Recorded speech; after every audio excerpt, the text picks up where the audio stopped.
ജീവിതത്തിൽ വളരെ വൈകി മാത്രമാണ് ഞാൻ യുക്തിവാദി പ്രസ്ഥാനങ്ങളെപ്പറ്റിയും അതിൻ്റെ ആൾക്കാരെ പറ്റിയൊക്കെ അറിയാനിടയായത്.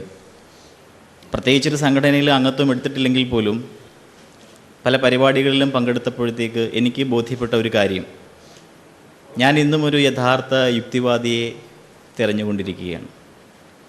എനിക്കിതിലൊക്കെ ഒരുപാട് നിരീശ്വരവാദികളെ കാണാൻ സാധിച്ചുവെങ്കിലും ജീവിതത്തിൽ 100% യുക്തി ഉപയോഗിച്ച് മുന്നോട്ട് പോകുന്ന ഒരാളെ എനിക്കിതുവരെ കണ്ടെത്താൻ സാധിച്ചിട്ടില്ല എന്നുള്ളതാണ്. ഞാൻ പലപ്പോഴും പറയാറുണ്ട്, സയൻസിന് ഒരു നിർവചനമുണ്ട്. ആരെ എവിടെ വെച്ച് എങ്ങനെ പരീക്ഷിച്ചാലും ഒരേ ഫലം ഉളവാക്കുന്നതെന്തോ അതാണ് സയൻസ്. ആ അർത്ഥത്തിൽ സയൻസ് പഠിക്കുകയും പരിശീലിക്കുകയും പ്രായോഗിക തലത്തിൽ കൊണ്ടുവരുന്ന ഏതൊരാളും സയൻറ്റിസ്റ്റാണ്. നമ്മളുടെ ഒരു ധാരണ ലബോറട്ടറികളിൽ ടെസ്റ്റ് ട്യൂബുകളിൽ സാധനങ്ങളെടുത്ത് അങ്ങോട്ടും ഇങ്ങോട്ടും ഒഴിക്കുന്നവരാണ് സയൻറ്റിസ്റ്റുകളെന്നാണ്. തികച്ചും തെറ്റാണത്.